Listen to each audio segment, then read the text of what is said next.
Hey, what's good, everybody? I'd like to welcome you all back to the Boombox Guru channel.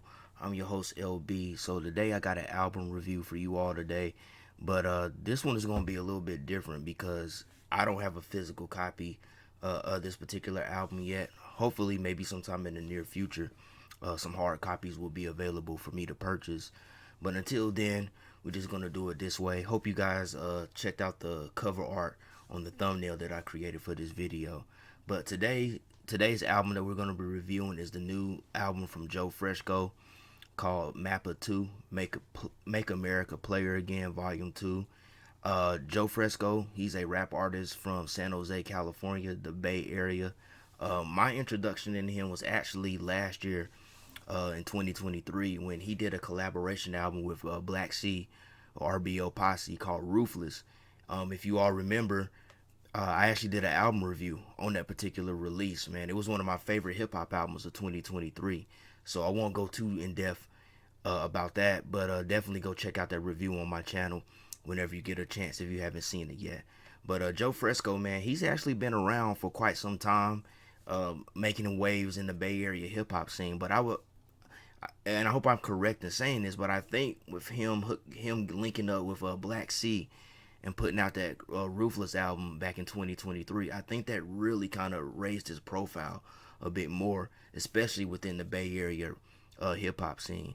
So this new album called MAPA 2, this is actually the follow up to his previous album called MAPA, which came out back in 2022. And with MAPA 2, uh, Joe Fresco, he's basically continuing what him and Black C started on the Ruthless album, which is the album sound wise is basically him. It's basically bringing back that classic West Coast hip hop sound of G Funk and Bay Area mob music.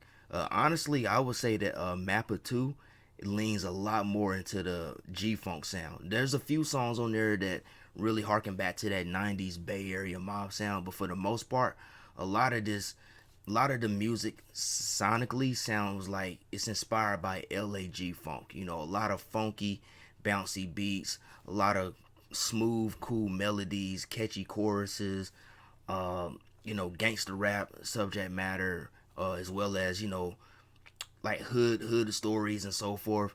You know, everything that we knew and grew up and loved about the G Funk era of West Coast hip hop, man. All of that is represented quite well on this particular album. And I would even go as far as to say that MAPA 2 is kind of like the doggy style to the Ruthless's Chronic.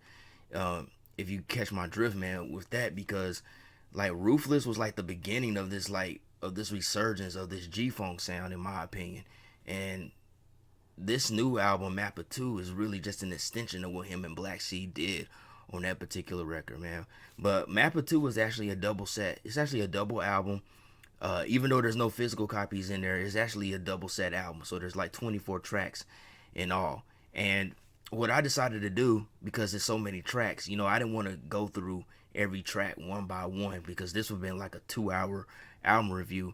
I listened to the album a lot. I made sure I really listened to the album and really soaked in what I was hearing, man. And I decided to pick out my favorites from this album. Now, I don't want anybody to think that these particular favorites are the only good tracks that need to be listened to. This is a project that I think needs to be listened to overall, because it's the whole theme of the LA kind of G-funk sound.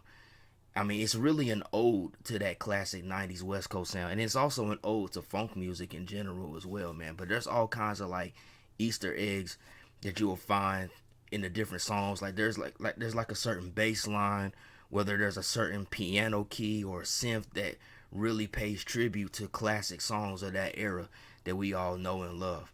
But this was a phenomenal record, man. I'm really hoping that some physical copies will be coming out sometime in the near future, because this is definitely an album I would enjoy. I really would like to have in my CD collection, man, because this is a really great record. I really enjoyed it. A lot of guest features on here too, but still, man, it doesn't take away from anything, man. It's just a phenomenal record. It's just a really great record. One of the best albums to come out this year, man. And I hope more people will catch on to it and talk about it, which is why I'm doing this. So without further ado, I'm gonna go into my picks from this album, my favorite songs that I really enjoy. from this record. And like I said, my picks are not concrete. These are just my favorites that I've picked out while listening to the album. And honestly, it could change because the more that I go back and listen to this album, I still find other songs on here and other things that I didn't hear on the prior listens, man. So yeah, we're gonna get right into this album review as I'm gonna go through my favorites and my highlights from this album, man. I just urge everybody to go on Spotify and check out MAPA 2 by Joe Fresco, man, because you're gonna be missing out on some great West Coast hip hop.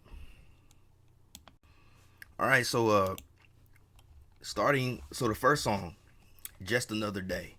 So this was a really good track, man. A really good melodic G-funk with a bouncy rhythm. Contains a catchy R&B flavored chorus. One of the biggest highlights of this particular song, though, for me, was the fact that Joe Fresco, he tapped in with rapper Big Pooh, a little brother, man. Now, rapper Big Pooh, he is a member of the North Carolina group Little Brother, and I really dug that. I really like the fact that Joe Fresco tapped in with him for a feature, man, because Little Brother, they're from North Carolina just like I am. You know, they're legends around here. I mean, they're legends in hip hop all around, but especially hailing from North Carolina, you know, we really look up to those guys, man. And the fact that he tapped in with rapper Big Pooh and got him on this track, I thought that was really dope, man. But it's one of my favorite tracks, man. I mean, I really enjoyed this song. Great to ride to. Like I said, bouncy rhythm, some cool melodies throughout. Really good track, man. And rapper Big Pooh, man, he actually did his thing on that joint as well. Next song, Murderer's Row. Yeah, now what I really liked about Murderer's Row was this song was very reminiscent of the Dog Pound. I mean, if you listen to the production, it really sounded like that classic Daz sound from the mid '90s. Like everything that he did on the Dog Food album to Doggy Style and the Chronic, it really had that touch, man. I mean, honestly, this song this song could have easily been like an unreleased track from the Dog Food album. That's just the way it sound, man. But I really enjoyed that funky, hard-hitting beat. That beat really was slapping. I liked the dark piano keys and along with the eerie synths. And Joe Fresco, man, I think Joe Fresco had the last verse. Man, his flow and his cadence on there was, man, it was killer, man. He went hard on that track. Never Love. This is one that I really enjoyed, man. I really enjoyed the smooth melodies of the music. I mean, I thought the production was really good. They did a really good job utilizing the samples and the DJ scratching. I mean, they really gave this song that authentic 90s feel. And I also really dug the chorus, and I like how the DJ scratched the Bees Ain't Ish chorus from the Chronic album. Um, the Day the Players Took Over, featuring Black C and Butch Cassidy. So a big shout out to Fresco for tapping in with Butch Cassidy, man. I think Butch Cassidy is such an underrated singer. You know, he laced a lot of hooks back in the late 90s and early 2000s, man, like Nate Dogg. I mean, Nate Dogg did it on a way bigger scale, but Butch Cassidy was right there with him, man, lacing hooks, man. So shout out to them for tapping in with him on that particular song to lace that hook. Uh, the title is a nod to the day the N-words took over from the Chronic album. And I really like the smooth melodies. The beat is very groovy, fit to ride to. And towards the end of the song, there's a skit at the end of the song where DJ Dab, who we get introduced to on the Ruthless album, there's a skit that's a nod to 21 Jump Street from the Murder Was the Case soundtrack.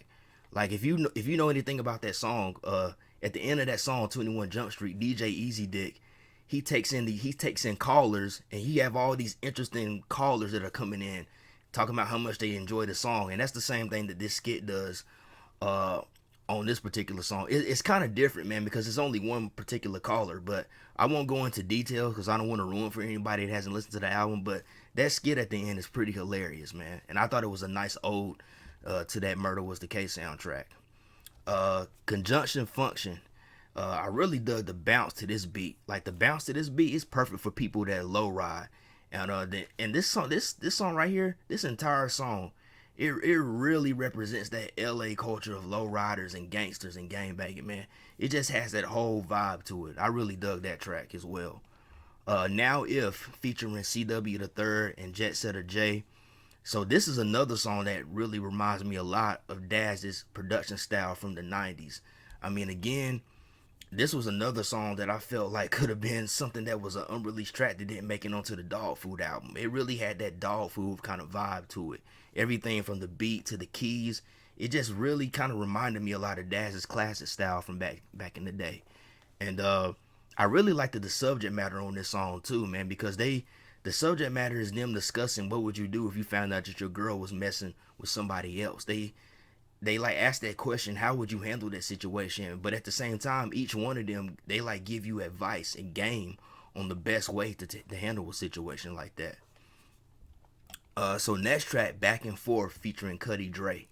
Now this song, this is one of the more mobbed out tracks on the album. I think this is the one that really kind of had a more of a Bay Area mob influence. Like that beat is just kind of slow, real bass heavy, menacing kind of like. Uh, and they do a great job in interpolating and paying homage to Cameo's Back and Forth, which is a classic 80s track. You know, one of Cameo's best known songs. And the talk box used by Cuddy Dre, man, he did such a wonderful job, man. He like I'm telling you, man, Roger Troutman would have definitely been proud to hear that, man. There was moments where I thought it was Roger Troutman a few times the way he did that talk box. He did such a wonderful job, man. So I thought that was a real dope touch to that song. F It Attitude. Now this song represents everything about 90s G-Funk, man. From the melodies to the groove to the bouncy rhythm and the catchy chorus. I mean, if you're somebody that's not familiar with 90s G-Funk, like this is definitely a song that could really introduce you to that genre, man. I mean, if I was ranking these songs, this would definitely be probably my number one. Definitely in the top five of the tracks on this album, man, because I'm telling you, it really exemplifies the essence of 90s G-Funk.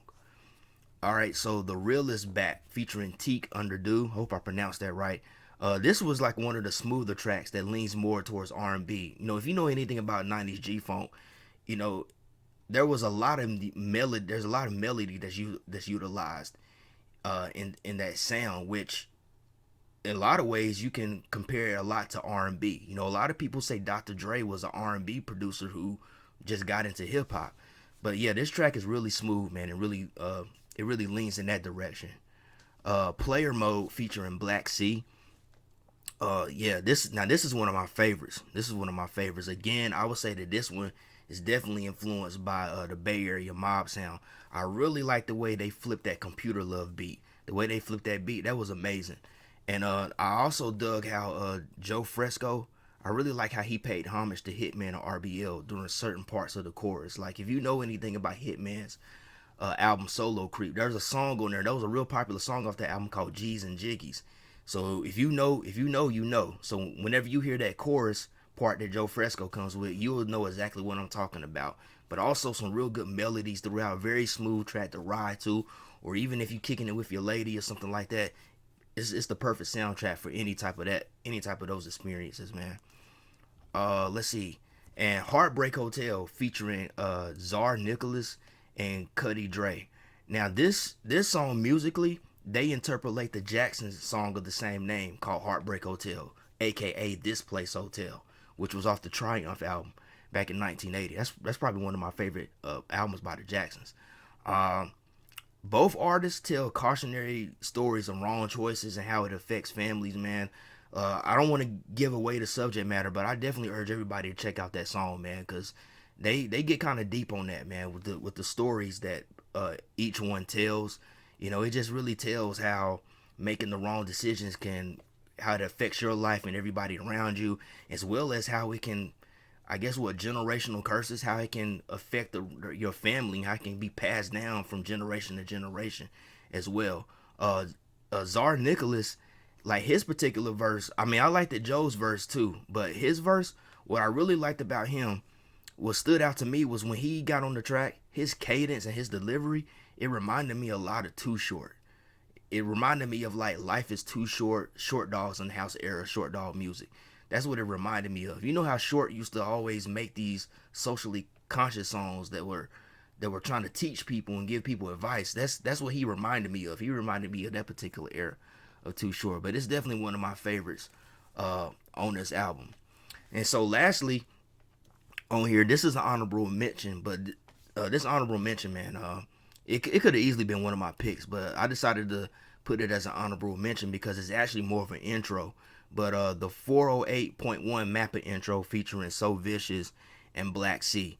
Now this entire song right here, this intro, is actually performed by So Vicious. Now So Vicious, she's a rap artist out of the Bay Area. She's from San Francisco, or excuse me, Frisco, the Hunters Point section of Frisco.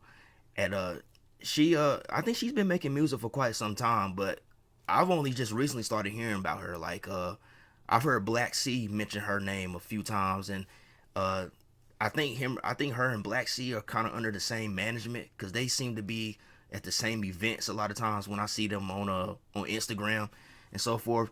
But man, this was actually my first time hearing So Vicious spit, and I gotta tell you, I became a fan of hers after hearing her verse on this intro. I mean, she went hard on this track, and what I like most about her performance was, man, she sounded so confident and laid back. You know, her whole approach to the track was like just nonchalant. It was almost like she heard the beat and she just kind of just, you know what, just let me go in the booth and just let me rip it. That's the way it came off to me. But yeah, I became a fan of hers after listening to that song, and I went and checked out her music, and she's really dope. She got a lot of good music out there. So yeah, that particular intro, man, shout out to Joe Fresco for tapping in with her and getting her on that Fresco, because you know, highlighting her on that intro actually gained her a new fan. But yeah, that track was very funky. And one thing is worth mentioning about that intro is that it's a nod to Doggy Style. If you remember the G-Funk intro on Snoop's Doggy Style, Snoop didn't even really bust on that intro. He stepped back and let Lady of Rage come forward and bust on that track. And we all know how such a dope MC Lady of Rage is. So I thought that was real cool how he paid homage to Doggy Style, as well as allowing getting So Vicious, tapping in with her and letting her shine, getting her shine on off of this track, man, because she definitely came through and just nailed it on here. But yeah, that's it right there for all my top songs from this album. Those are the ones that as of the recording of this particular video, those are the ones that I consider my favorites and my highlights. But like I said, this is a double album with 24 tracks, so I can go back and listen to this in the next minute or so, and I'll probably find other songs on here that will make my list. That's just how good this record is. Like I said, there's all kinds of like odes and Easter eggs that pay homage to a lot of the classic 90s G-Funk that a lot of us grew up on. But I really enjoyed this album. It was definitely worth the wait. Like I said, I'm hoping Joe Fresco gonna put out some physicals of this album, man, because I definitely want to add this into my CD collection, because it's really good. I highly enjoyed it, man. Like listening to it, man, it actually took me back to when I was a kid and I was first discovering a lot of that 90s G-Funk. Because unfortunately, you know, when Death Row Records and all those artists were really at their peak, I was a small child, so I wasn't really exposed to a lot of that music. When I was a little bit older, like around 11 or so, that's when I was able to go back and like revisit that music in retrospect. But listening to this album, it actually took me back to that period when I was discovering this music, and I really dug it, man. And a huge shout out to Fresco for this. Oh, I also forgot to mention in my intro that this album was actually his debut release on the Right Way Productions. Anybody that knows the Right Way Productions, that's the independent label that is owned by Black C, or of RBL Posse. So this was Joe Fresco's Right Way Productions debut. But I really enjoyed this album, man. Big shout out to Joe Fresco. I just want to say, man, I appreciate you for bringing back that classic West Coast hip hop sound, that G-Funk sound, because that's just a particular time in music that, man, it can't be erased. It can't be erased. And like I said in the Ruthless review, man, I feel like the West Coast really got away from that sound, and I appreciate you and Black C for bringing it back. I really do. And like I said, man, I'm hoping some hard copies come out, man. But I really enjoyed this album. I've been listening to it nonstop on Spotify. And listen, man, you got a classic right here, man. You got a classic right here. So keep doing what you're doing, man, because you putting in a lot of good work, man. And yeah, so that's it for this album review. Like I said, man, I urge everybody to go and check out Joe Fresco's new album, MAPA 2. It is on Spotify, man, so definitely go check that out. Also, before I end this video, I got two other recommendations. I mentioned this earlier, but make sure you all go check out this album right here. This is Black C, Joe Fresco, Ruthless. This was their collaboration album that they did last year. Like I said, I do have a album review of this on my channel, so go check that out. But yeah, this is Joe Fresco and Black C, Ruthless. Oh yeah, and I haven't talked about this album. I might do an album review on this one too. But yeah, this is the latest album from Black C, Heavy in It. This is his new album that came out this year. I don't remember when it came out. I want to say it came out around April or something. But yeah, this is Black C's new album, Heavy in It. Honestly, man, I think this is definitely one of Black C's best solo albums, man. You got to understand, ever since 2021 when Black C came back with the Black Caesar album, he ain't been doing nothing but dropping straight up heat. Like everything has been straight up nothing but bangers, man. And this has been the best one that he's dropped so far, man. Really dig this album. Go check it out. And the reason why I'm mentioning this album, because this record is very mobbed out with a lot of G-Funk beats. So, like I said, Black C, him and Fresco, man, they bringing back that sound. They bringing back that true West Coast hip-hop sound.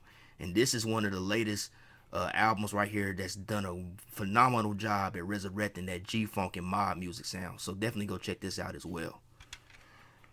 All right, so I hope you all enjoyed this album review. Like I said, be sure to go check out Joe Fresco's new album, MAPA 2, out now on all digital platforms through Right Way Productions, man. And if you did enjoy this review, if you go all do me a huge favor, just hit that like button, hit that thumbs up and give me a like. Also, be sure to subscribe to the channel. Also, share this video because it does help out the channel. And I want to give a huge shout out to everybody that's been supporting the channel, that's been leaving me comments. I really do appreciate it because it does motivate me to keep doing this content. And as always, hope everybody has a blessed day, a blessed week, and love, peace, and music. Peace out, y'all.